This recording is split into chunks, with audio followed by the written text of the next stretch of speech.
لمن حفظ الكتاب بصدره فبدا وضيئا كالنجوم تألقا وتمثل القرآن في أخلاقه وفعاله فيه الفؤاد تعلقا وتلاه في جنح الدجى متدبرا والدمع من بين الجفون ترقرقا هذه صفات الحافظ. السلام علیکم ورحمۃ اللہ وبرکاتہ. بسم اللہ الرحمن الرحیم. الصلاۃ والسلام علی رسولہ الکریم وخاتم النبیین صلی اللہ علیہ وآلہ وسلم.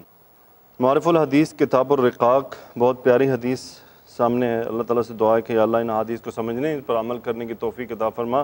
اسی حدیث ہے من احب دنیاہ اضر بآخرتہ. رسول اللہ صلی اللہ علیہ وسلم نے فرمایا جو شخص دنیا کو اپنا محبوب اور مطلوب بنائے گا وہ اپنی آخرت کا ضرور نقصان کرے گا، اور جو کوئی آخرت کو محبوب بنائے گا وہ اپنی دنیا کا ضرور نقصان کرے گا. پس جب دنیا اور آخرت میں سے کسی ایک کو محبوب بنانے سے دوسرے کا نقصان برداشت کرنا لازم اور ناگزیر ہے تو عقل و دانش کا تقاضا یہی ہے کہ فنا ہو جانے والی دنیا کے مقابلے میں باقی رہنے والی آخرت اختیار کرو.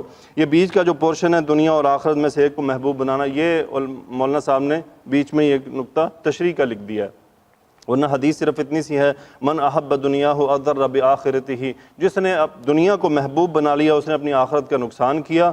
ومن احب آخرتہ اضر بدنیاہ، اور جس نے آخرت کو محبوب بنایا اس نے یقیناً اپنی دنیا کا نقصان کیا. فآثروا ما يبقى على ما يفنى، ما يبقى على ما يفنى، اس چیز کو فوقیت دو جو کیا ہے باقی رہنے والی ہے، اور جو فنا ہونے والی ہے اس کو اہمیت نہ دو.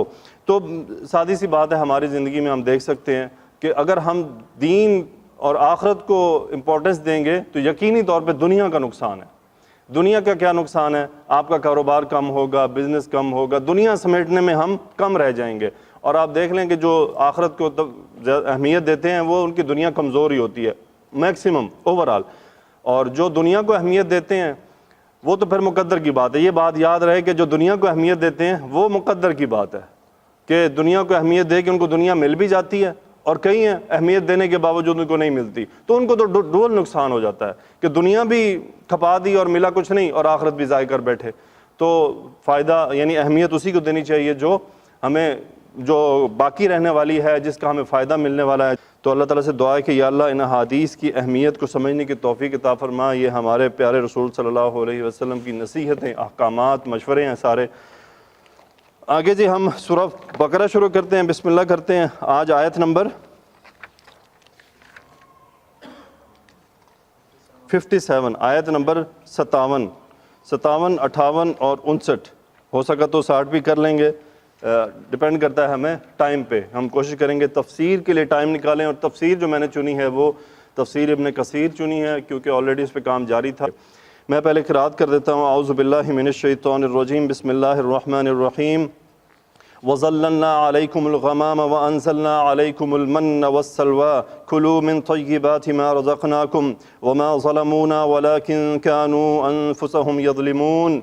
وَإِذْ قُلْنَا ادْخُلُوا هَٰذِهِ الْقَرْيَةَ فَكُلُوا مِنْهَا حَيْثُ شِئْتُمْ رَغَدًا وَادْخُلُوا الْبَابَ سُجَّدًا وَقُولُوا حِطَّةٌ نَغْفِرْ لَكُمْ خَطَايَاكُمْ وَسَنَزِيدُ الْمُحْسِنِينَ.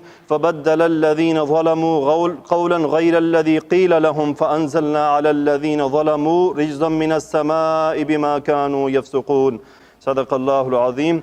جیسے کہ بنی اسرائیل کے واقعات چل رہے ہیں، ہم پہلی آیت ہے وَظَلَّلْنَا عَلَيْكُمُ الْغَمَامَ. اب دیکھیں یہ تمام کیا ہیں، ان کو انعامات یاد کروائے جا رہے ہیں.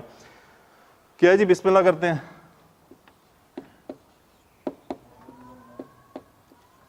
وَظَلَّلْنَا عَلَيْكُمْ غَمَامَ، یہاں تک وَظَلَّلْنَا عَلَيْكُمُ الْغَمَامَ.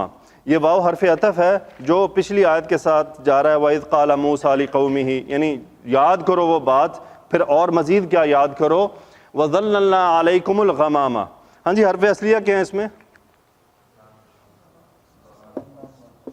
زا لام لام. باب کون سا ہے؟ تفعیل. تفعیل باب میں جائے گا تو کیا بنا؟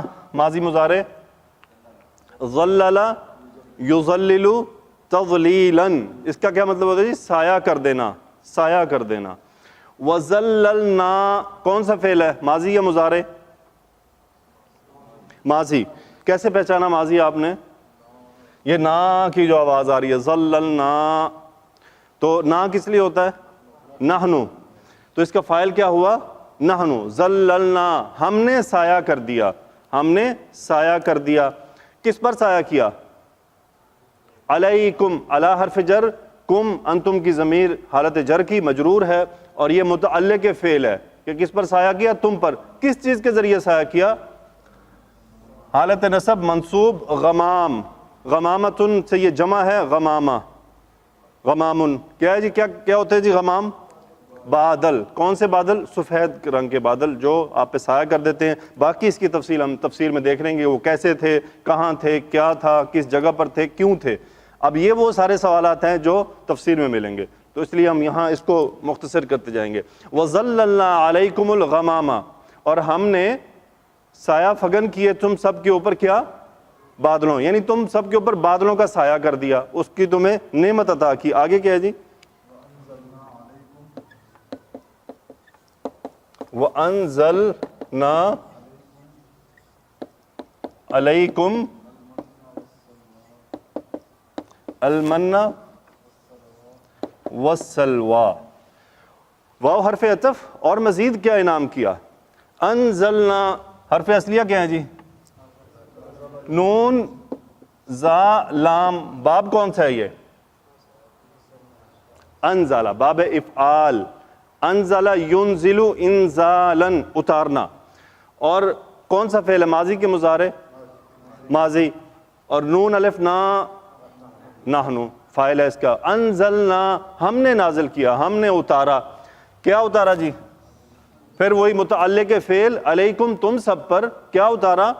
المنہ، واو حرف عطف، والسلویٰ، یہ منصوب ہے، مفعول ہے، اور یہ بھی منصوب ہے، مفعول ہے۔ ہم کیوں فی الحال یہ مبنی اسم ہے، اس کا اعراب ہم پہچان نہیں پا رہے ہیں، لیکن چونکہ اس کا عطف اس کے اوپر ہے کہ دونوں چیزیں نازل کی، تو اس نے کنفرم کر دیا کہ یہ مفعول ہے، حالت نصب میں ہے۔ ہم نے نازل کیا تم سب پر کیا؟ من و سلویٰ۔ من ایک گوند کو کہتے ہیں، جو یہ گوند دیکھیے نا درختوں پہ لگی ہوتی ہے، جس کو ہم کیا کہتے ہیں اپنی زبان میں؟ چیڑ کہتے ہیں، ہے جی، ایسی ہے نا، وہ جو اس کو بیسیکلی من کہتے ہیں، منن۔ تو اب یہ کیا تھا ایکچولی میں، وہ ہم تفسیر میں دیکھیں گے انشاءاللہ، بڑی انٹرسٹنگ تفسیر ہے اس کی، کہ اس کے نازل ہونے کی صورت کیا تھی، اس کے فوائد کیا تھے، اس کے ساتھ وہ کیا کرتے تھے۔ ماشاءاللہ بہت زیادہ اس میں آپ کو یہ باتیں پتہ چلیں گی کہ من کیا ہوتا ہے۔ ہاں جی، صحیح، ملانے کے لیے، علیکم یہ ملانے کے لیے ہوتا ہے، پیش اس کے اوپر آتی ہے۔ المنہ، اور سلوا کسے کہتے ہیں جی؟ سلوا روڈ، سلوا بارڈر، ہاں جی، سلوا ایک پرندے کا نام ہے، اور وہ کون سا پرندہ ہے؟ بٹیر۔ کیا ہے جی؟ بٹیر۔ اسی لیے عرب کے اندر یہ سلوا خواتین کا نام رکھنا ایک معمول ہے، ایک عام اچھا نام ہے یہ سلوا، یہ اپنی خواتین کے نام رکھتے ہیں اس پہ سلوا، ایک پرندے سے اس کو مشابہت دے کے۔ ٹھیک ہے جی، تو یہ خواتین کے ناموں میں سے بھی ہے، عرب میں یوز ہوتا ہے سلوا۔ تو ہم نے تم پہ من و سلوا نازل کیا۔ اب وہ سلوا کیسے آتا تھا، کیا کیفیت تھی، وہ بھی تفسیر میں جائیں گے۔ آگے کیا ہے جی؟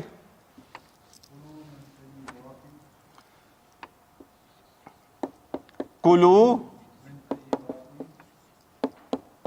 من طیبات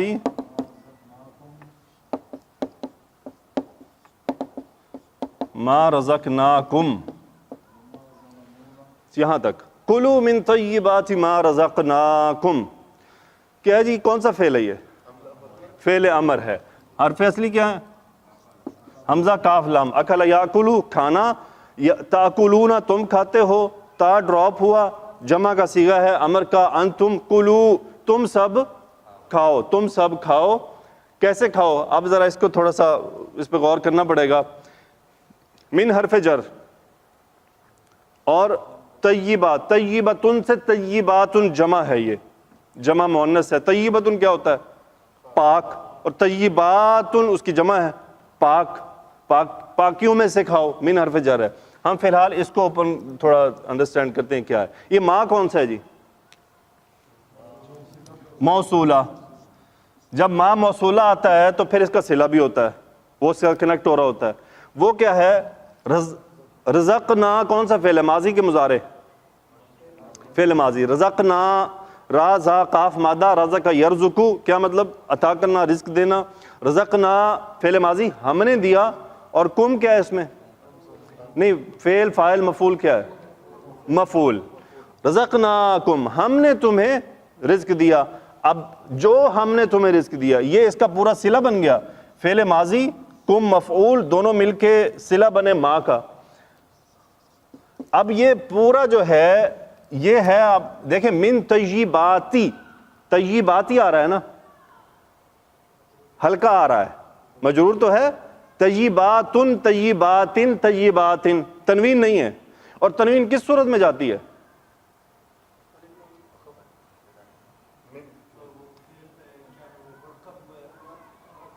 مرکب اضافی کا مضاف ہلکا ہو جاتا ہے، اس کی تنوین نکل جاتی ہے. تو یہ بتا رہا ہے کہ یہ مضاف ہے. یہ کیا ہے؟ مضاف. اور ما رزقناکم پورا اس کا مضاف الیہ ہے.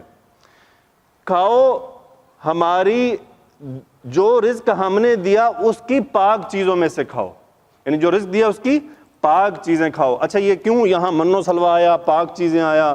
یہ انشاءاللہ پھر تفسیر میں آ جائے گا کہ وہ پاک چیزیں کس طرح ان کو کہا جا رہا ہے اور کیا مزید آگے اس میں تفسیر ہے ہمارے لیے. یہ گرامر سمجھ آئی؟ من حرف جر طیباتی، یہ ہلکا نظر آ رہا ہے اور ہلکا مضاف ہوتا ہے، یا لا کا اسم ہوتا ہے، لیکن لا تو ہے نہیں یہاں پہ. دوسری صورت ہے کہ بچ گئی، وہ مضاف ہے. مضاف میں آپ جو مضاف ہوتا ہے وہ ہلکا ہوتا ہے، تنوین اس کی اڑی ہوتی ہے، تو پتہ چل گیا یہ مضاف ہے. اور یہ پھر اگلا پورا مضاف الیہ ہے، پورا جو جملہ ہے وہ پورا مضاف الیہ ہے. حالت جر میں طیبات جر ہے نا، ہاں جی، من کی وجہ سے. من طیبات ما رزقناکم، جو کچھ تمہیں دیا ہے اس میں سے پاک کھاؤ، اس کا پاک کھاؤ. اچھا اس کا پاک کھاؤ، یہ تفسیر میں بات سمجھ آئے گی کہ وہ کیا سٹوری تھی. مختصر سی بات ہے کہ ان پہ جو من و سلوہ نازل ہوتا تھا اس کا مطلب یہ نہیں تھا وہ سارا سمیٹ لیں. یہ نہیں تھا کہ اگر اتر رہا ہے تو جناب بھر لو، جو نہیں بھی کھانا وہ بھی لے لو. یہاں ان کو منع کیا جا رہا تھا کہ اتنا ہی لو جتنا کھانا ہے، باقی ضائع نہیں کرنا. وہ انٹرسٹ بڑا بہترین پوائنٹس ہیں وہاں پہ کہ وہ ہوتا کیا تھا ان کے ساتھ اگر وہ زیادہ لے لیتے تھے. آگے کیا ہے جی؟ وما ظلمونا ولکن کانوا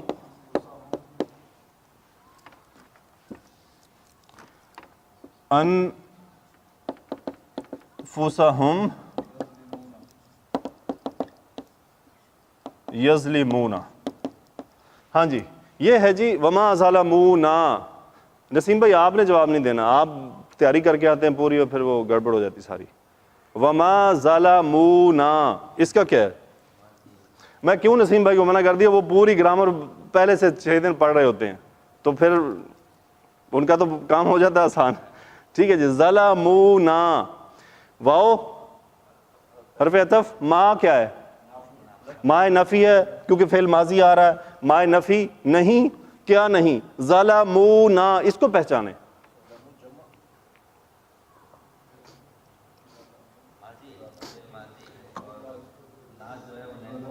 ماشاءاللہ. ظلمو فعل ماضی جمع، ظلم یظلمو ظلم کرنا، ظلمو جمع غائب مذکر کا صیغہ، انہوں نے ظلم کیا. نا مفعول حالت نصب کی ضمیر، نحنو، انہوں نے ہم پر ظلم نہیں کیا. ما نفی کے لیے ما ظلمونا. اور جب جمع کی جو آپ کا صیغہ ہے وہ ضمیر کے ساتھ ملتا ہے تو الف ڈراپ ہو جاتی ہے. الف کیا ہو جاتی ہے؟ ڈراپ ہو جاتی ہے. ایک اور چیز بھی جیسے ظلمتم، کیا جی؟ ظلمتم، تم سب نے ظلم کیا. اب جب یہ ضمیر کے ساتھ اٹیچ ہوتا ہے تو کیسے ہوتا ہے؟ یہ اس کے ساتھ ایک واو ایڈ ہو جاتی ہے، ظلمتمو نہ ہو جاتا کہ تم سب نے ہم پر ظلم کیا. ٹھیک ہے. تو یہ کیا ہے؟ انہوں نے. وما ظلمونا فعل ماضی جمع مذکر غائب کا صیغہ، نا مفعول، انہوں نے ہم پر ظلم نہیں کیا، یعنی انہوں نے ہم پر ظلم نہیں کیا. یعنی اللہ تعالیٰ کیا فرما رہے ہیں؟ انہوں نے ہمارا کچھ نہیں بگاڑا. جو کچھ انہوں نے غلطیاں کی، نقصان کیے، انہوں نے ہمارا کچھ نہیں بگاڑا. انہوں نے اصل میں کیا کیا ہے؟ واو حرف عطف لیکن، لیکن کانو، کانو کیا ہے جی؟ کانا یکونو ہو جانا، کانو وہ تھے، کانو جمع مذکر غائب وہ تھے، لیکن وہ تھے کیا تھے؟ انفسہم یظلمون. ظالم یظلمو ظلم کرنا فعل مضارع جمع مذکر غائب، یظلمون وہ ظلم کرتے ہیں، وہ ظلم کرتے ہوں گے. انفسہم، انفسا منصوب ہے اپنی جانوں پر، انفسہم مرکب اضافی بیسیکلی یہ یظلمون انفسہم وہ ظلم کرتے ہیں اپنی جانوں پر، لیکن مقدم کر دیا گیا تاکید کے لیے. پھر کانو کا استعمال ہوا ہے، کانو یظلمون. اب کانو نفی والا جو ہمیں پاسٹ میں لے کے جاتا ہے، یہ اور فعل مضارع مل کے کیا میننگ دیتے ہیں؟ نہیں، ماضی استمراری، ماضی استمراری. کیا؟ ایسا ماضی جو کنٹینیوس میں بولا جاتا ہے کہ وہ مارا کرتا تھا، وہ لکھا کرتا تھا. کان یکتب، رسول اللہ صلی اللہ علیہ وسلم کے لیے کیا فرمایا جاتا ہے؟ کان یقول، آپ فرمایا کرتے تھے، کان یقول. تو یہ ہے کانو یظلمون، وہ ظلم کیا کرتے تھے. کس پر ظلم کیا کرتے تھے؟ انفسہم اپنی جانوں پر. اب اس جملے کی ترکیب کیسے ہوگی؟ یہ جو ولیکن، لیکن کے لیے آتا ہے، حرف تاکید ہے، لیکن جب اس کی تشدید ڈراپ کر دی جائے تو پھر یہ اپنا اثر کھو بیٹھتا ہے. پھر جو اس کے یہ اثرات ہوتے ہیں وہ نہیں آتے، بس یہ ایک حرف عطف کے طور پہ آ جاتا ہے. اور لیکن کانو، اب جب کانو آئے گا تو اس کا ایک اسم ہوگا، ایک فعل ہوگا، خبر ہوگی. وہ کیسے پہچانیں گے؟ اس کا اسم اور خبر کیا ہے؟ یاد رہے کہ کانا یکونو کا جو اسم ہوتا ہے وہ رفع ہوتا ہے اور خبر نصب ہوتی ہے. اب اس حساب سے پہچانیں.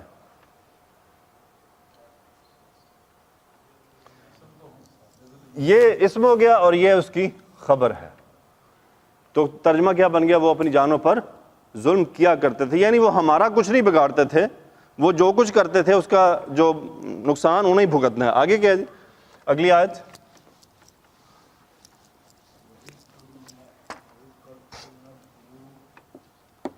وَإِذْ قُلْنَا خُلُوا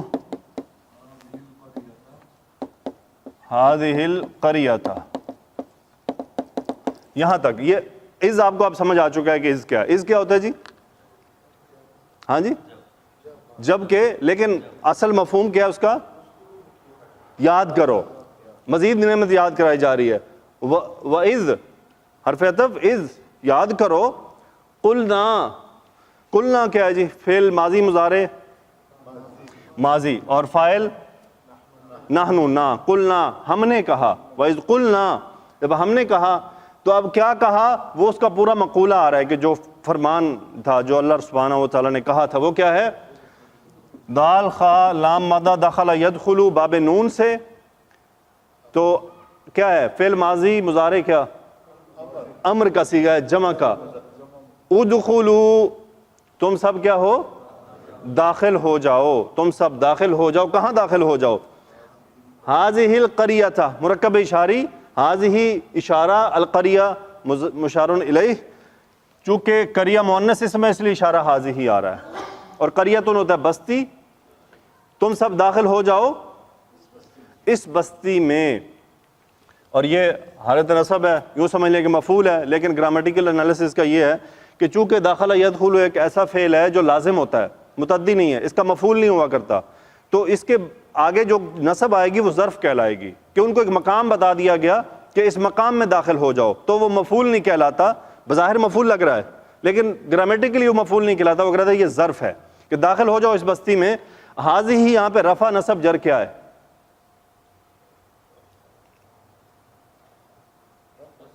ہاں جی، نصب ہے، کیونکہ مرکب اشاری ہے نا. جب آپ کا مشار الیہ نصب ہے تو کنفرم کر رہا ہے کہ یہ نصب ہے، کہ پورا مرکب ہے نا. صحیح ہے. وَإِذْ قُلْنَا ادْخُلُوا هَٰذِهِ الْقَرْيَةَ جب ہم نے ان سے کہا کہ اس بستی میں داخل ہو جاؤ تو کیا ہوا؟ فَكُلُوا فا حرف عطف، کلو منہا حیث شئتم رغدن، یہاں تک. فکلو، کلو کیا ہے جی؟ حمزہ کاف لام مادہ اکل یاکلو، کلو پھر وہی پہلے ہو چکا، تم سب کھاؤ. منہا، ہاں کدھر گیا؟ کریا کی طرف، متعلق فعل کل، انتم اس کا فاعل، فکلو منہا، اور اس میں سے کھاؤ. کیا کھاؤ؟ کس طرح کھاؤ؟ اب انداز آ رہا ہے. حیثو، حیثو کا مطلب کیا ہوتا ہے؟ جہاں سے بھی، جیسے بھی، جہاں سے بھی جیسے بھی. اور یہ ظرف کہلاتا ہے. منہا حیث شئتم، یہ شئتم کیا ہے جی؟ شین حمزہ، نہیں شین کیا مادہ کیا ہے جس کا؟ شین یا حمزہ. سامیہ باب سے آتا ہے. شاجی یشیاء سے شاء یشاء بن جاتا ہے، چاہنا. کون سا فعل ہے؟ ماضی کے مضارع. تم، جب تم آ جائے تو ماضی. شئتم، تم نے چاہا. اب حیثو نے کیا کر دیا؟ اس کا ترجمے کو چینج کیا. حیثو شئتم، جیسے تم چاہو. حیثو شئتم، کیسے؟ مزید. راغدن کا کیا ترجمہ؟ پہلے بھی آ چکا لفظ. ہاں جی، خوب رج کے، پیٹ بھر کے، تسلی کے ساتھ. ہاں جی، نہیں اٹس اوکے، جان دیں، نہیں کوئی بات نہیں، یہ نہیں کر سکتے، آپشن ہی نہیں ہے ہمارے اس مزید ایڈجسٹمنٹ کا. تو راغدن کا کیا مطلب ہوتا ہے؟ خوب سیر ہو کے کھاؤ، جی بھر کے. میں نے آپ کو پہلے بھی ایک بات بتائی تھی یہاں پہ کہ فعل ہے چاہنے کا، لیکن کہا جا رہا ہے جی بھر کے، جی بھر کے کھاؤ. تو اس کے پہلے کچھ نہ کچھ محذوف ہے. وہ کیا ہے؟ میں نے آپ کو بتایا تھا، یہ صفت ہے. اس کے پیچھے موصوف جو ہے وہ ہے اکلن. اکلن رغدن، یعنی یہ رغدن اس کھانے کی صفت بتائی گئی ہے، تو وہ پہ موصوف یہاں پہ کیا ہے؟ محذوف ہے کہ کھاؤ کیسے؟ جی بھر کے کھاؤ. آگے کیا ہے جی؟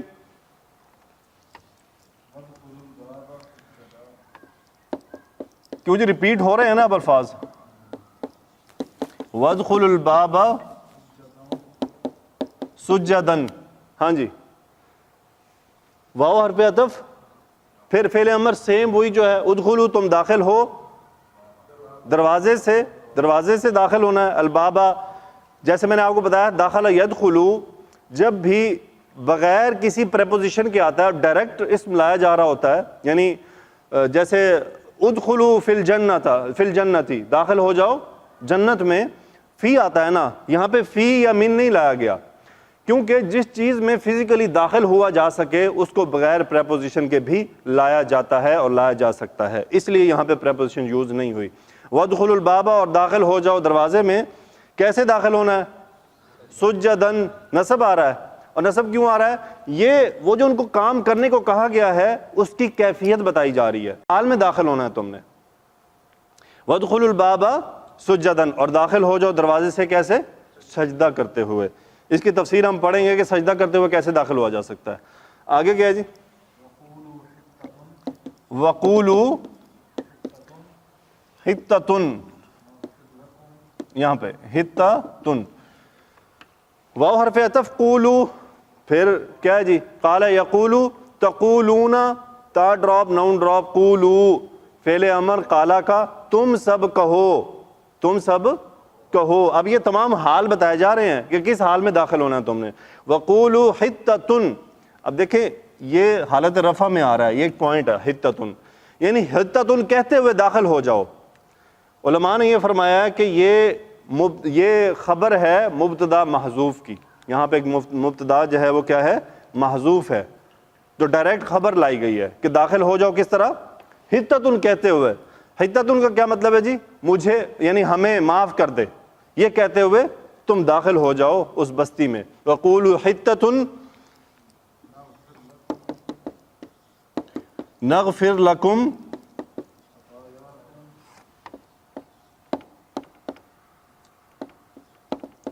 خطایاکم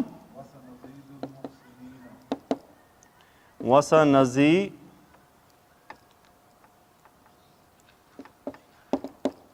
ذو المحسنین.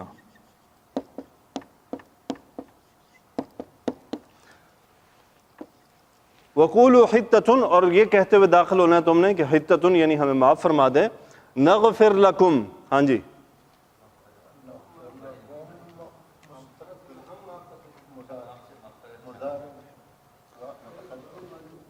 غین فا را مادہ،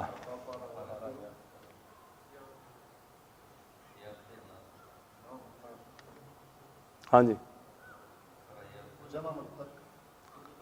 غفر یغفر، ہاں جی، فعل مضارع نحن، اس کا فاعل نغفر، ہم معاف کرتے ہیں، ہم معاف کریں گے. نغفر لکم، لام حرف جر، کم انتم کی ضمیر، لکم متعلق فعل، غفر یغفر لام کی پریپوزیشن سے آیا کرتا ہے. ٹھیک ہے، جیسے ہم دعا کرتے ہیں اللہم اغفر لہو، یا اللہ اس کو معاف فرما دے. سو نغفر لکم، ہم معاف فرما دیں گے، ہم معاف کریں گے تمہیں، درگزر کریں گے تمہاری غلطیوں سے. اب یہ نغفر آپ دیکھ رہے ہیں کہ یہ جزم میں آ رہا ہے. ہاں جی، یہ وہ جو پیچھے ان کو حکم دیا گیا نا، پہلے ان کو احکامات دیے گئے، تو اس کا نتیجہ کیا ہوگا؟ نغفر لکم. یقینی طور پہ ہم کیا کریں گے؟ یہ اس کے اندر تاکید کا مفہوم آ رہا ہے. نغفر، خود کو حکم دے دینا، نغفر لکم، ہم لازمی تمہیں تمہاری غلطیوں کو کیا کریں گے؟ معاف کر دیں گے. آگے کیا ہے جی؟ اس کے خطا کے بارے میں چند آپ کو باتیں بتانی ہیں. یہ بڑا امپورٹنٹ لفظ ہے، میں اس کے ایک دفعہ جو ہے نا میننگ،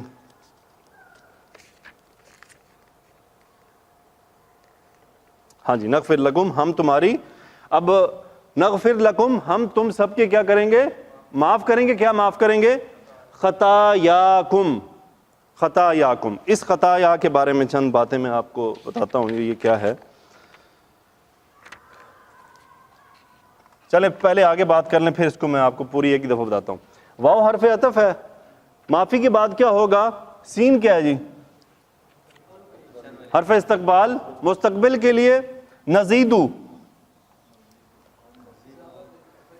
زا یا دال مادہ، زیادہ یزیدو بڑھا دینا، نزیدو نحن فاعل فعل مضارع، نزیدو ہم بڑھا دیں گے، المحسنین وسنزید المحسنین، ہم بڑھا دیں گے نیکی کرنے والوں کے لیے انعامات، ان کی بخشیں، ان کے اندر جو جنت میں ان کو معاملات ملنے والے ہیں. المحسنین، محسن کون ہوتا ہے جی؟ ہاں جی، احسان کرنے والا. لیکن شرعی میننگ میں ڈفرنٹ، اس کے ڈفرنٹ میننگ بھی یوز ہوتے ہیں. یعنی احسن یحسن، اچھا کرنا، بہتر کرنا، اور محسن وہ ہوتا ہے احسان کرنے والے کے ساتھ ساتھ کسی بھی کام کو اچھی طرح کرنے والا، اخلاص کے ساتھ کرنے والا. وہ کون ہوتا ہے؟ محسن. تو جو اللہ کے احکامات کو اچھی طرح مانتے ہیں، عمل کرتے ہیں، وہ کون ہوتے ہیں؟ محسن ہوتے ہیں. یعنی اچھی طرح اخلاص کے ساتھ اسے پوری طرح کر رہے ہیں. تو محسنون جمع سالم مذکر، محسنون محسنین محسنین حالت نصب، وسنزید المحسنین، اور ہم کیا ہیں؟ اچھا، یعنی اچھی طرح اخلاص سے کرنے والوں کے لیے اور بڑھا دیتے ہیں، ان کو اور زیادہ دیتے ہیں. اس کے اندر جو یہ خطا ورڈ ہے، اس کو یہیں پہ سمجھ لیں، یہ ڈفرنٹ میننگ میں یوز ہوتا ہے، ڈفرنٹ طرح. ایک ورڈ ہے جی خط، خطء، دوسرا ہے خطأ. یہ سارے ہم معنی ورڈ ہیں لیکن ان کی میننگ ڈفرنٹ ہے.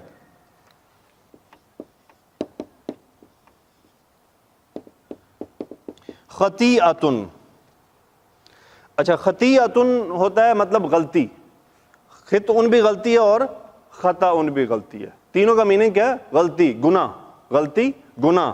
اچھا خطیئۃ کا جو جمع ہے وہ کیا ہے؟ خطایا. کیا ہے جی؟ خطایا، غلطیاں. اور جب اس کی دوسری جمع بھی آتی ہے قرآن میں ہی ہے، خطیئات، خطیئات. سو جمع مؤنث سالم بھی بنتی ہے اور جمع مکسر بھی بنتی ہے، دونوں ہی آتی ہیں. خطیئات یعنی غلطیاں، گناہ. خطایا بھی اسی سے مبنی اسم ہے، خطایا. اب خطایا حالت نصب ہے، خطایاکم تمہاری غلطیاں، ہم معاف کر دیں گے تمہاری غلطیاں. یہ خطون کیا ہے؟ خطون ایسی غلطی جو ارادے سے کی جائے، کیسی جی؟ ارادے سے، اس میں ارادہ شامل ہو۔ خطا کیا ہوتا ہے؟ ایسی غلطی جس میں ارادہ شامل نہ ہو، اور خطیۃ ایسی غلطی، ایسا گناہ ہوتا ہے جس میں شامل ہو یا نہ ہو وہ غلطی اور گناہ ہے۔ میں آپ کو بڑی پیاری آیات ہیں، میں سنا دیتا ہوں خطأً سے۔ خطأً کیا ہے؟ آج کل بڑا شور ڈلا ہوا ہے بہبود آبادی اور فلانی دماغی، اس کے بارے میں نحن نرزقہم، کیا ترجمہ ہے جی؟ ہم انہیں رزق دیتے ہیں، نحن نرزقہم وإیاکم، اور تمہیں بھی، ان قتلہم، ان قتلہم، یقیناً ان کا قتل کر دینا، کان خطأ کبیرا، کیا ہے جی؟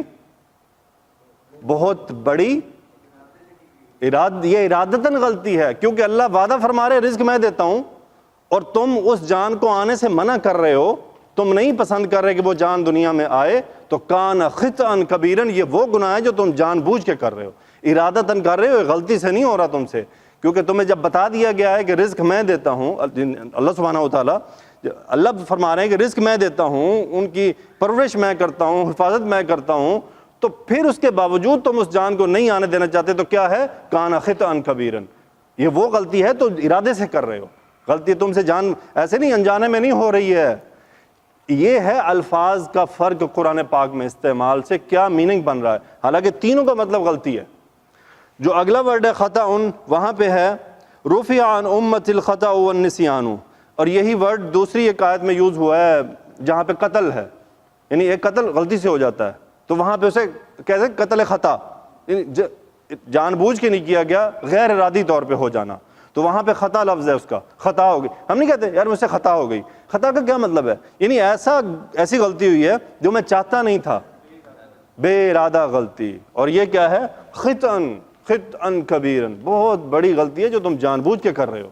تو اللہ تعالیٰ سے دعا ہے کہ ہمیں قرآن کی اس صحیح مفہوم کو سمجھنے کی توفیق عطا فرمائے۔ ٹھیک ہے جی، سمجھ آئی جی؟ خطا، خطأ اور خطیۃ میں کیا فرق ہے؟ تو یہ وہ گناہ ہیں جو کیا ہے، ارادے یا غیر ارادے دونوں معاملات میں شامل ہیں۔ اسی لیے تو قرآن کے جو احکامات ہوتے ہیں نا، علماء اس کو بڑی اچھی طرح سمجھتے ہیں، ایسے تو نہیں وہ پھنس جاتے، کیونکہ ان کو الفاظ کے فرق معلوم ہوتے ہیں کہ یہ لفظ یہاں کس لیے آ رہا ہے، اس کا مطلب کیا ہے۔ فبدل الذین ظلموا، فا کیا ہے جی؟ استئناف، جملہ چینج ہو رہا ہے۔ کیوں جملہ چینج ہو رہا ہے؟ اب وہ تمام عطف کٹ چکے ہیں، پہلے ان کو احکامات، انعامات یاد کروائے جا رہے تھے، حکم دیے جا رہے تھے، اب کچھ ہوا ہے جس کے لیے جملہ چینج ہو گیا ہے، فا استئنافیہ ہو گیا، جملہ یکسر چینج ہو رہا ہے کہ اور اس کو بدل الذین، بدلا، با دال لام، بدلا یبدل، باب تفعیل، کیا مطلب ہے؟ تبدیلاً، تفعیل مصدر اس کا، کیا مطلب؟ چینج کر دینا، تبدیل کر دینا۔ الذین موصولہ، ظلموا صلہ، ظلموا انہوں نے ظلم کیا، تو الذین کو ملا کے کیا کریں گے؟ جنہوں نے ظلم کیا۔ اب یہ پورا جو صلہ و موصول ہے یہ فاعل ہے بدلہ کا، تبدیل کر دیا انہوں نے جنہوں نے ظلم کیا۔ کیا تبدیل کیا؟ قولاً، قولن ہوتا ہے بات، اور قولاً حالت نصب بات کو، یعنی انہوں نے بات کو کیا کر دیا؟ چینج کر دیا۔ یہ مفعول ہے بدلہ کا، کہ انہوں نے کیا چینج کیا؟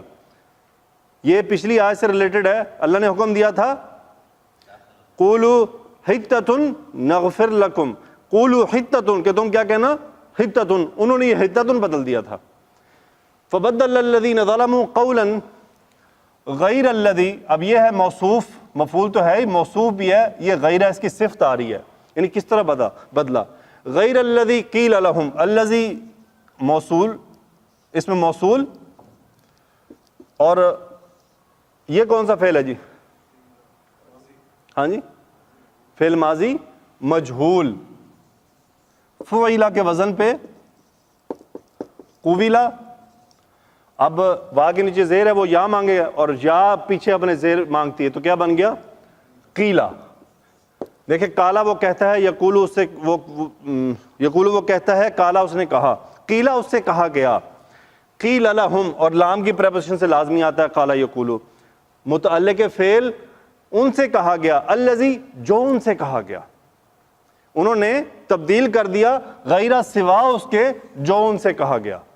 اب غیرو اور غیرہ یہ مضاف بن کے آتے ہیں۔ دیکھیں غیرون ہے نا، ہلکا ہوا ہے، تو ہلکا کیوں ہوتا ہے؟ مضاف۔ غیرہ ہو گیا، نصب کیوں ہے؟ قولن کی صفت ہے، تو یہ مضاف ہے اور یہ پورا اس کا مضاف الیہ ہے۔ انہوں نے اس کے سوا جو ان سے کہا گیا تھا بدل ڈالا، تبدیل کر دیا ان ظالموں نے جو انہوں نے ظلم کیا۔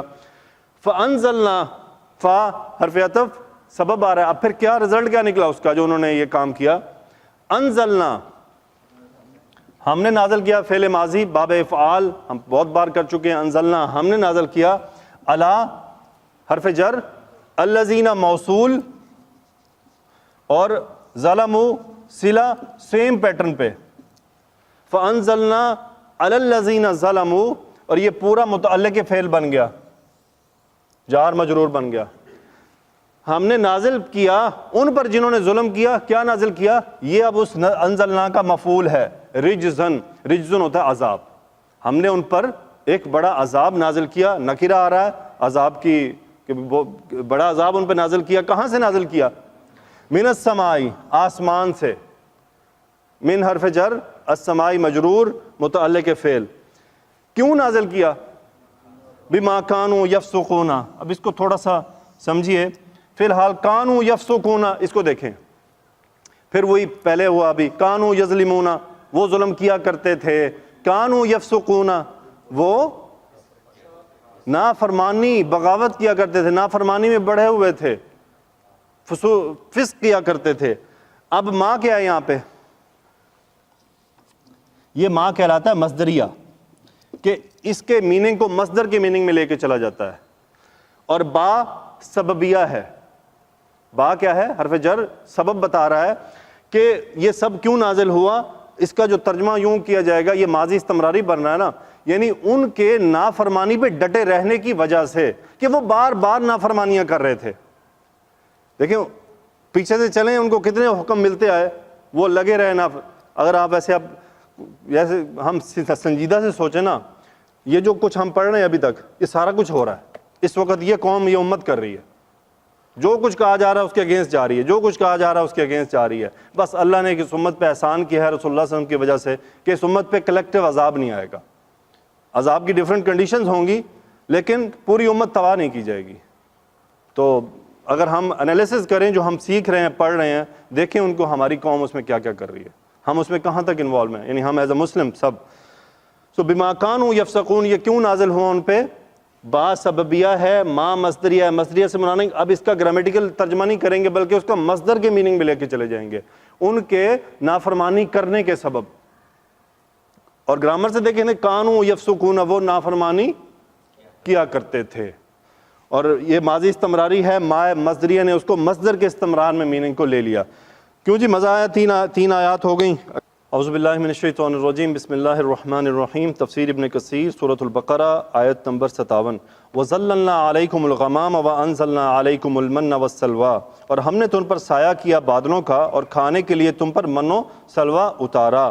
کُلُوا مِن طَیِّبَاتِ مَا رَزَقْنَاکُمْ، ان پاکیزہ چیزوں میں سے کھاؤ جو تمہیں ہم نے عطا کی ہیں۔ وَمَا ظَلَمُونَا وَلَٰكِن كَانُوا أَنفُسَهُمْ يَظْلِمُونَ، اور انہوں نے ہم پر ظلم نہیں کیا بلکہ وہ اپنے آپ پر ہی ظلم کیا کرتے تھے۔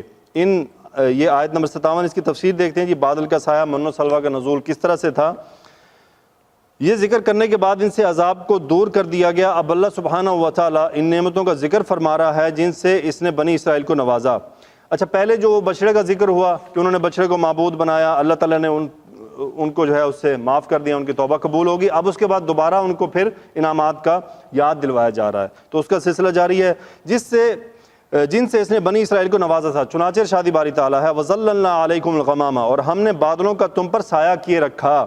غمامن و غمامتن کی جمع ہے، اس کے معنی ڈھانپنے کے ہوتے ہیں۔ بادل کو اس لیے غمامہ کہا جاتا ہے کہ وہ آسمان کو چھپا لیتا ہے اور ڈھانپ لیتا ہے۔ اس سے مراد وہ سفید بادل ہے جس سے اللہ سبحانہ و تعالیٰ نے ان کے سروں پر تیہ، یہ تیہ ایک جگہ کا نام ہے، اس تیہ میں سایہ کر دیا تھا تاکہ سورج کی گرمی سے بچ سکیں۔ ابن عباس رضی اللہ تعالیٰ عنہ سے مروی ہے کہ پھر اللہ سبحانہ و تعالیٰ نے ان پر تیہ میں بادلوں کا سایہ کر دیا، اور باقی بزرگ فرماتے ہیں کہ وَظَلَّلْنَا عَلَيْكُمُ الْغَمَامَ کی تفسیر میں حسن اور قتادہ فرماتے ہیں کہ اللہ سبحانہ و تعالیٰ نے ان پر جنگل میں بادل کا سایہ کر دیا تاکہ دھوپ سے بچ سکیں، یہ کہ ان کو ایک انعام عطا کیا گیا تھا۔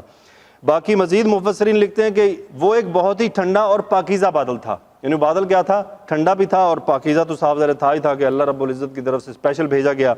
پھر ارشاد باری تعالیٰ ہے وَأَنزَلْنَا عَلَيْكُمُ الْمَنَّ، اور ہم نے تو ان پر من و سلوہ اتارا۔ ابن عباس سے روایت ہے رضی اللہ تعالیٰ عنہ کہ ان کے لیے من درختوں پر نازل ہوا کرتا تھا۔ کہاں جی؟ درختوں پر۔ وہ صبح کے وقت جاتے، جس قدر چاہتے کھا لیتے تھے۔ تو وہ من کیا درختوں پہ اترتا تھا، وہ جتنا چاہتے صبح جا کے لے لیا کرتے تھے۔ روایت مزید جو اس کے بارے میں روایت کیا گیا، قتادہ فرماتے ہیں کہ من ان کے گھروں پر نازل ہوتا تھا، اس طرح نازل ہوتا جیسے برف باری ہوتی ہے۔ تو من کیسے اترتا؟ جیسے برف باری ہم نے دیکھی ہوئی ہے ساری۔ یہ دودھ سے زیادہ سفید اور شہد سے زیادہ میٹھا، اور طلوع فجر سے لے کے طلوع آفتاب تک رہتا تھا۔ تو یہ من کے کیا اوقات تھے کہ ایک دو برف باری کی کیفیت تھی، پھر وہ طلوع فجر سے لے کے طلوع آفتاب تک وہ کنٹینیوس بارش اس کی ہوتی رہتی تھی۔ پھر وہ فرماتے ہیں کہ اور ان میں سے ہر شخص دن بھر کی اپنی ضرورت کے مطابق اسے لے لیتا تھا، یعنی جس کو جتنی کوانٹٹی ریکوائرڈ ہوتی تھی وہ اتنی لیتا تھا۔ اگر کوئی اس سے زیادہ لے لیتا تو وہ خراب ہو جاتا اور کھانے کے قابل نہ رہتا۔ یعنی یہ بھی قربان جائیں کہ اگر وہ زیادہ کوانٹٹی لیتا تو کیا ہوتا؟ وہ کھانے کے قابل نہ رہتا، اس میں خرابی پیدا ہوتی۔ ہاں البتہ چھٹے دن یعنی 6th ڈے، جمعے والے دن، جمعے کے دن وہ اس قدر لے سکتے تھے جو چھٹے اور 7ویں دن یعنی جمعے اور ہفتے دونوں کے لیے کافی ہو جائے، کیونکہ ہفتے کا دن ان کا عید کا دن تھا اور جمعے کو یہ کیا کیا کرتے؟ عبادت کیا کرتے تھے۔ تو 2 دن کے مصروفیت کے ہوتے تھے، تو یہ جمعے والے دن 2 دنوں کا اکٹھا لے لیتے تھے۔ اس سب دن کاموں کی چھٹی ہوتی، یہ سارے انعامات جنگل میں پیش آتے تھے۔ آگے ہے جی من کے بارے میں مشہور ہے کہ اگر اسے تنہا کھایا جائے تو یہ کھانا بھی تھا اور میٹھا بھی تھا، اور اگر اس کو پانی میں حل کر لیا جائے تو یہ ایک عمدہ مشروب بھی بن جاتا تھا، اور کسی اور چیز میں شامل کر لیا جاتا تو کھانے کی ایک دوسری قسم بن جاتی۔ لیکن آیت میں من سے مراد یہی نہیں، کیونکہ صحیح بخاری کی روایت ہے الکمأۃ من المن وماؤها شفاء للعین، کھمبی بھی ایک من کی قسم ہے، کھمبی ایک من کی قسم ہے اور اس کا پانی آنکھ کے لیے شفا ہے۔ یہ صحیح بخاری کی روایت ہے کتاب الطب میں۔ اس حدیث کو امام احمد نے بھی روایت کیا ہے، نیز اس حدیث کو امام ابو داؤد اور دیگر کئی محدثین نے بھی روایت کیا ہے۔ امام ترمذی نے اس حدیث کو حسن اور صحیح قرار دیا ہے۔ امام ترمذی دوسری ایک حدیث لے کر آتے ہیں، رسول اللہ صلی اللہ علیہ وسلم نے فرمایا العجوۃ من الجنۃ، کیا جی؟ العجوۃ من الجنۃ وفیہا شفاء من السم، کہ جنت سے ہے عجوا اور یہ زہر سے کیا ہے، اس میں شفا موجود ہے کہ زہر کی یہ کاٹ کرتی ہے۔ والکمأۃ من المن وماؤها شفاء للعین، اور کھمبی جو ہے وہ کیا ہے؟ من میں سے ہے اور اس کا پانی جو ہے وہ آنکھ کے لیے نفع بخش ہے، اس کے شفا بخش ہے، اس کو شفا عطا فرماتا ہے۔ آگے مزید بات چلتی ہے سلوا کے بارے میں۔ ابن عباس رضی اللہ تعالیٰ عنہ سے روایت ہے کہ سلوا بٹیر کے مشابہ ایک پرندہ ہے۔ کیا جی؟ بٹیر کے مشابہ ایک پرندہ ہے جسے وہ کھاتے تھے۔ دیگر صحابہ نے بھی یہی روایت کیا ہے۔ مزید مفسرین فرماتے ہیں کہ سلوا ایک پرندہ تھا، جس طرح جنت کے پرندے ہوں یہ چڑیا کے برابر یا اس سے کچھ بڑا پرندہ تھا۔ قتادہ کا قول ہے کہ سلوا چنڈول چڑیا کی طرح کا ایک پرندہ ہوتا ہے، یعنی دوسرے مفسر فرماتے ہیں کہ یہ چڑیا کی طرح کا ایک پرندہ ہے۔ اب اس کے آنے کی کیفیت کیا تھی؟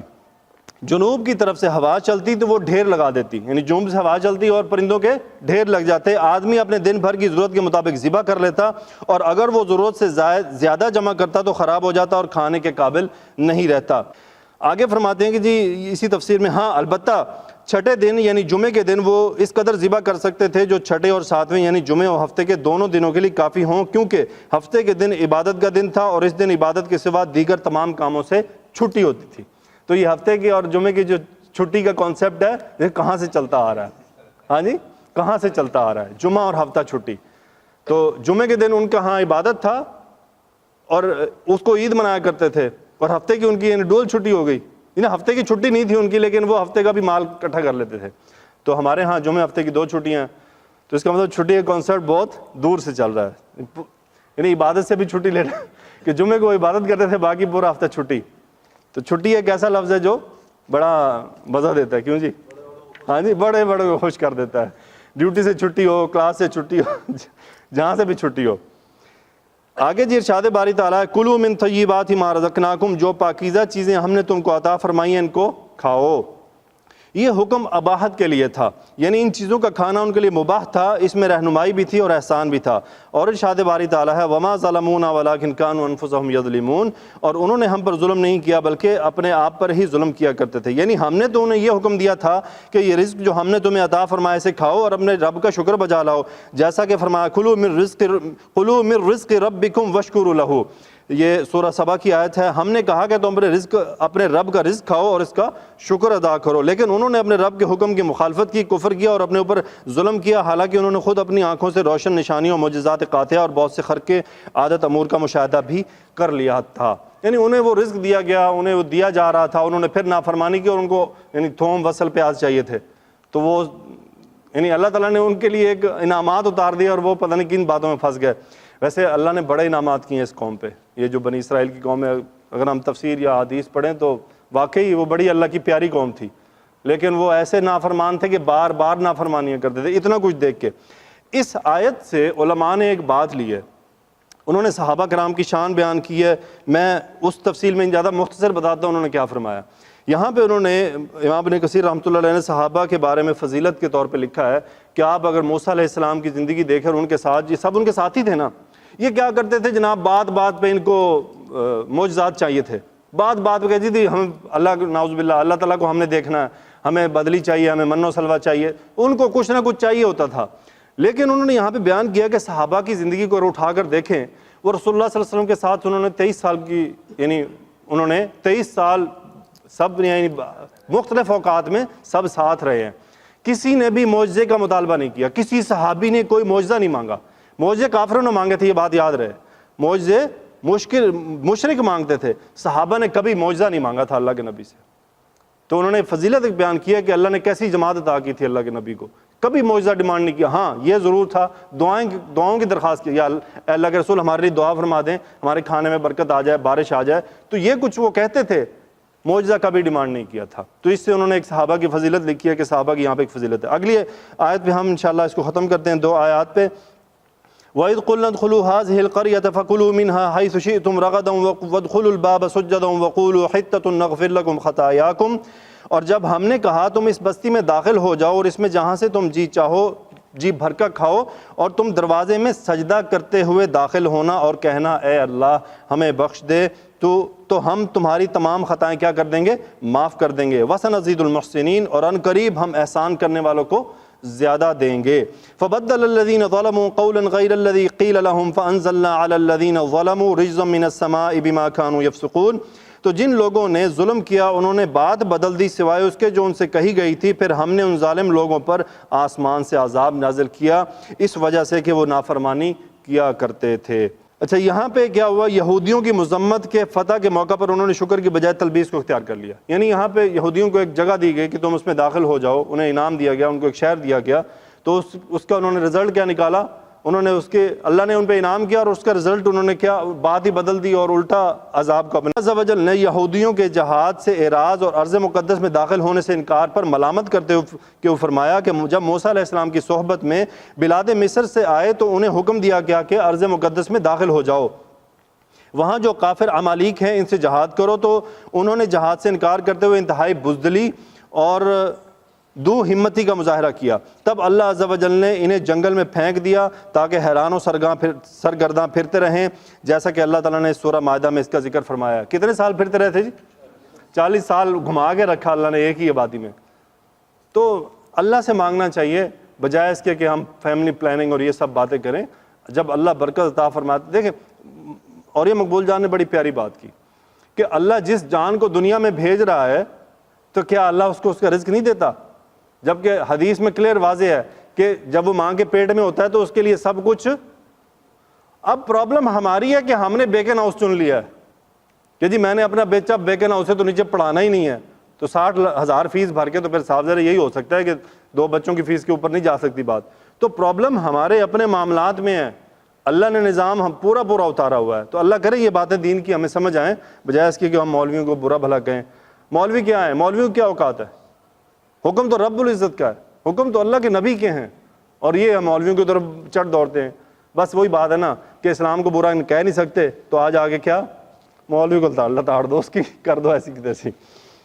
چلیں جی آگے بات ہے یہاں پہ ارض المقدس کیا ہے، لہٰذا زیادہ صحیح قول یہ ہے کہ ارض مقدس سے مراد بیت المقدس ہے، جیسا کہ ڈیفرنٹ مفسرین نے بیان کیا ہے۔ اللہ سبحانہ و تعالیٰ نے فرمایا، موسیٰ علیہ السلام نے اپنی قوم سے کہا، یہ آیت ہے سورہ مائدہ کی، یا قوم ادخلوا الارض المقدسۃ التی کتب اللہ لکم ولا ترتدوا علی ادبارکم، اے میری قوم تم ارض مقدس میں جسے اللہ نے تمہارے لیے لکھ رکھا ہے داخل ہو جاؤ، اور دیکھنا مقابلے کے وقت پیٹھ نہ پھیر لینا، یعنی مڑ نہ جانا۔ کچھ دیگر لوگوں کا خیال ہے کہ اس سے اریحہ مراد ہے، ابن عباس عبد الرحمن بن زید کے حوالے سے بھی یہی بیان کیا گیا، تو یعنی ان کے نزدیک یہ کوئی دوسرا شہر ہے۔ بہرحال یہ اس وقت کی بات ہے جب وہ جنگل میں 40 سال گزارنے کے بعد یوشع بن نون علیہ السلام کے ساتھ اللہ کی راہ میں نکلے، تو اللہ سبحانہ و تعالیٰ نے جمعے کی شام انہیں یہ علاقہ فتح کرنے کی توفیق عطا فرمائی۔ اس دن سورج کو بھی ان کے لیے تھوڑی دیر کے لیے روک دیا گیا تھا، ان کے لیے فتح حاصل کرنا ممکن ہو جائے، اور جب انہوں نے شہر کو فتح کر لیا اور اللہ عز و جل نے انہیں فتح و نصرت سے نوازا، ان کا شہر انہیں لوٹا دیا، انہیں جنگل اور اس میں سرگرداں اور گم گشتہ راہ ہونے سے نجات عطا فرما دی، لہٰذا انہیں حکم دیا گیا کہ اللہ تعالیٰ کی ان نعمتوں پر شکر بجا لاتے ہوئے شہر کے دروازے سے سجدہ کرتے ہوئے داخل ہو جاؤ۔ اوفی نے اپنی تفسیر میں ابن عباس سے روایت کیا ہے کہ اللہ تعالیٰ کے فرمان وَادْخُلُوا الْبَابَ سُجَّدًا میں سجدہ سے مراد رکوع ہے۔ وہ کیوں یہ بیان فرماتے ہیں کہ یہ لوگ رکوع یا سجدے کی حالت میں بجائے اپنے سرینوں کے بھل گھسٹتے ہوئے داخل ہوئے۔ اللہ نے ان کو کیا حکم دیا؟ ایک تو کہو حتتن، انہوں نے حتتن بھی بدل دیا، اللہ نے فرمایا تم سجدہ کرو، وہ سجدہ کرنے کی بجائے کیا ہوا؟ کس طرح جی؟ سرین کسے کہتے ہیں جی؟ ہاں جی ہاں جی بٹک کو کہتے ہیں، پشت، وہ کیا ہے بیٹھ کے اس کے، یعنی انہوں نے کیا استہزاء کیا۔ حتتن کی جگہ پہ انہوں نے کہا تھا ہنتتن، گندم مانگتے رہے، اور سجدے کی جگہ پہ انہوں نے اپنی پوسچر ہی چینج کر لیا۔ تو اللہ تعالیٰ کو یہ تو سخت گستاخی تھی کہ انہیں حکم دیا گیا اور انہوں نے اس کی نافرمانی کی ڈائریکٹ اسی وقت۔ وہ فرماتے ہیں کہ جی یہ لوگ رکوع یا سجدے کی حالت کی بجائے اپنے سرینوں کے بل گھسٹتے ہوئے داخل ہوئے۔ حسن بصری نے بیان کیا ہے کہ انہیں حکم یہ تھا کہ اپنے چہروں کے بل سجدہ کرتے ہوئے داخل ہوں، مگر امام رازی نے اس سے اتفاق نہیں کیا۔ وہ کہتے ہیں کہ یہاں سجدے سے مراد خشوع و خضوع کی کیفیت ہے، اس لیے کہ اسے حقیقت پر محمول کرنا مشکل کام ہے کہ کوئی بھی آدمی سجدہ کرتے ہوئے دروازے سے کیسے داخل ہو سکتا ہے۔ بہرحال یہ ائمہ کا اپنا جو اختلاف ہے۔ آگے جو بات چل رہی ہے، ابن عباس رضی اللہ تعالیٰ عنہ سے روایت ہے کہ دروازہ قبلہ رخ تھا، اس دروازے کا رخ کیا تھا؟ وہ آلریڈی قبلہ کی طرف تھا، اس لیے حکم ہوا کہ جھکتے ہوئے داخل ہو جاؤ۔ آگے امام ابن عباس سے یہ بیان فرماتے ہیں کہ ایلیا یعنی بیت المقدس کا باب الحتہ مراد ہے۔ مزید آگے بات چلتی ہے، ابن مسعود رضی اللہ تعالیٰ عنہ سے روایت ہے کہ انہیں تو حکم تھا کہ وہ اپنے سروں کو جھکا کر دروازے سے داخل ہوں، مگر وہ اس کے برعکس سروں کو اوپر اٹھا کر داخل ہوئے، یعنی وہ تکبر کی کیفیت میں داخل ہوئے۔ آگے کیا جی، ابن عباس رضی اللہ تعالیٰ عنہ فرماتے ہیں وَقُولُوا حِتَّةٌ، ان کے معنی یہ ہے کہ ہم اپنے گناہوں کی معافی مانگتے ہیں۔ قتادہ کا بھی یہی قول ہے کہ ہم سے ہماری خطاؤں کو مٹا دے۔ نغفر لکم خطایاکم وسنزید المحسنین، ہم تمہاری خطائیں معاف کر دیں گے اور عنقریب ہم احسان کرنے والوں کو اور زیادہ دیں گے۔ یہ جواب امر ہے۔ یہ کیا ہے جی؟ جواب امر۔ اس لیے میں نے آپ کو بتایا کہ نغفر کیا ہے؟ مجزوم ہے۔ وہ مجزوم کیوں ہوا ہے؟ کیونکہ وہ جو امر دیا جا رہا تھا اس کا جواب آ رہا تھا کہ ہم اس کے رزلٹ میں تمہیں کیا دیں گے، یعنی جب تم یہ کام کرو گے جس کا ہم نے تمہیں حکم دیا ہے تو ہم تمہاری غلطیوں کو معاف کر دیں گے، تمہاری نیکیوں کو اور زیادہ کر دیں گے۔ خلاصہ کلام یہ ہے کہ حکم تھا کہ اللہ تعالیٰ کی طرف سے فتح و نصرت کے اس موقع پر قول و فعل سے اس کے سامنے خشوع و خضوع کا اظہار کریں، اپنے گناہوں کا اقرار کریں، گناہوں کی معافی طلب کریں اور اللہ سبحانہ و تعالیٰ کے احسانات کا شکر ادا کریں۔ اللہ تعالیٰ کو یہ بات چونکہ بے حد پسند ہے اس لیے اس کا جلد مظاہرہ کریں۔ تو یہ بات ہمارے لیے بھی لازم آتی ہے کہ آپ کو کوئی بہت بڑی کامیابی ملتی ہے تو فوراً کیا کرنا چاہیے؟ اللہ کا شکر ادا کرنا چاہیے، زبان سے بھی، اعمال سے بھی، صدقات سے بھی، تاکہ پتہ چلے کہ آپ واقعی اللہ کا شکر ادا کر رہے ہیں اور آپ کو اس انعام ملنے پر ہو سکتا ہے ابھی یہ جو آنے والی ہے کسی کو پروموشن مل جائے تو وہ کیا کرے، ہمیں پارٹی بھی کھلا دے اس چکر میں کہ چلو ہم بھی اس کے لیے دعا کریں گے اللہ اس کو اور ترقیاں عطا فرمائے۔ آگے جی فرماتے ہیں کہ یہ جو سورہ نصر تھی، اذا جاء نصر اللہ والفتح ورأیت الناس يدخلون فی دین اللہ افواجا فسبح بحمد ربک واستغفر انہ کان توابا۔ یہ سورہ بھی کیا فتح مکہ کے جواب میں نازل ہوئی تھی کہ اب آپ کو اتنی بڑی جو ہے وہ انعام مل گیا تو اب آپ نے کرنا کیا ہے؟ فسبح بحمد ربک واستغفر، کہ آپ تسبیح بیان کیجیے اور کیا؟ استغفار کیجیے۔ آگے جو بدل الذین والی بات ہے، ارشاد باری تعالیٰ ہے فبدل الذین ظلموا قولا غیر الذی قیل لهم، چنانچہ جن لوگوں نے ظلم کیا انہوں نے بات بدل دی سوائے اس کے جو ان سے کہی گئی تھی۔ امام بخاری رحمۃ اللہ نے ابو ہریرہ رضی اللہ عنہ سے روایت کیا کہ نبی کریم صلی اللہ علیہ وسلم نے فرمایا قیل لبنی اسرائیل، بنی اسرائیل سے کہا گیا وادخلوا الباب سجدا وقولوا حطۃ فدخلوا یزحفون علی استاہہم فبدلوا وقالوا حبۃ فی شعرۃ، بنی اسرائیل کو تو حکم ہوا تھا کہ وہ سجدہ کریں اور حطۃ کہتے ہوئے داخل ہوں، لیکن وہ اپنے سرینوں کو گھسیٹتے ہوئے داخل ہوئے اور حطۃ کو بدل کر حبۃ فی شعرۃ کہنے لگے، یعنی ہمیں گندم کے دانے چاہیے۔ تمام اس کو ہم آگے لے کر چلیں تو یہ روایت سیم ہی جا رہی ہے۔ آگے فرماتے ہیں مفسرین نے جو ذکر فرمایا اور سیاق کلام سے جو معلوم ہوتا ہے، اس کا خلاصہ یہ ہے کہ اللہ عز و جل نے بنی اسرائیل کو یہ حکم دیا تھا کہ وہ قول و فعل سے خشوع و خضوع کا اظہار کریں اور دروازے سے جھکتے ہوئے داخل ہوں، تو انہوں نے اس کی مخالفت کی اور وہ اپنے سرینوں کو گھسیٹتے ہوئے داخل ہوئے، اپنے سروں کو اوپر اٹھا لیا۔ انہیں تو حکم دیا گیا تھا کہ وہ دروازے سے داخل ہوتے ہوئے حطۃ کہیں، جس کے معنی تھے کہ اللہ تو ہمارے گناہ معاف فرما دے، ہماری غلطیوں کو معاف فرما دے، مگر اس کی بجائے انہوں نے ازراہ مذاق حنطۃ فی شعیرۃ، ہم گندم کے دانے طلب کرتے ہیں، کہنا شروع کر دیا، اور یہ حکم الہی کی مخالفت اور عناد کی حد تھی۔ یہی وجہ ہے کہ اللہ نے ان کے اس فسق یعنی حکم الہی کے اطاعت کے بجا لانے کی مخالفت کی وجہ سے ان پر عذاب نازل فرمایا اور فرمایا فَأَنزَلْنَا عَلَى الَّذِينَ ظَلَمُوا رِجْزًا مِّنَ السَّمَاءِ بِمَا كَانُوا يَفْسُقُونَ، پھر ہم نے ان ظالم لوگوں پر آسمان سے عذاب نازل کیا اس وجہ سے کہ وہ نافرمانی کرتے تھے۔ ابن عباس رضی اللہ تعالیٰ عنہ سے روایت ہے کہ قرآن مجید میں جہاں جہاں رجز کا لفظ آیا ہے تو اس کے معنی عذاب کے ہیں۔ رسول اللہ صلی اللہ علیہ وسلم سے روایت ہے الطاعون رجز عذاب عذب به قوم من قبلکم، طاعون کا مرض رجز یعنی عذاب ہے، تم سے پہلے لوگوں پر اللہ تعالیٰ نے اسے عذاب کے طور پر نازل فرمایا۔ آپ صلی اللہ علیہ وسلم نے فرمایا اذا سمعتم بالطاعون بارض فلا تدخلوها، جب تم کسی جگہ کے بارے میں یہ سنو کہ وہاں مرض طاعون پھیلا ہوا تو وہاں نہ جاؤ۔ رسول اللہ صلی اللہ علیہ وسلم ایک اور روایت ہے ان هذا الوجع او السقم رجز عذب به بعض الامم قبلکم، یہ درد اور بیماری رجز ہے، تم سے پہلے بعض قوموں پر اسے عذاب کی صورت میں مسلط کیا گیا تھا۔ جزاکم اللہ خیرہ، آپ نے یہ تفسیر سنی۔ اللہ تعالیٰ سے دعا ہے کہ یا اللہ اس دوران پڑھنے سننے بولنے میں کوئی غلطی ہو گئی، سمجھنے میں غلطی ہو گئی تو اسے معاف فرما دے۔ حطۃ تو ان کے لیے تھا کہ وہ کہیں، ہم تو اللہ تعالیٰ سے ہر وقت ہی اللہ تعالیٰ سے دعائے مغفرت کرتے ہیں کہ یا اللہ ہمارے گناہوں کو معاف فرما دے، ہماری خطاؤں کو معاف فرما دے، اور ہمارے ان گناہوں کو بھی معاف فرما دے جو ہم سے جان بوجھ کر ہو گئے، ہم نے جان بوجھ کر لیے۔ کہ یا اللہ تو ہم سے صرف نظر فرما، ہماری مغفرت فرما، ہمارے والدین کی، ہمارے آباء و اجداد کی جو مسلمان تھے ان کی مغفرت فرما دے، ہماری اولاد کی، اور ہمیں اس دنیا میں استقامت عطا فرما ہدایت پر، اور ہمیں نیک اعمال کرنے کی توفیق عطا فرما۔ وآخر دعوانا الحمدللہ رب العالمین، الصلاۃ والسلام علی رسولہ الکریم وخاتم النبیین صلی اللہ علیہ وسلم۔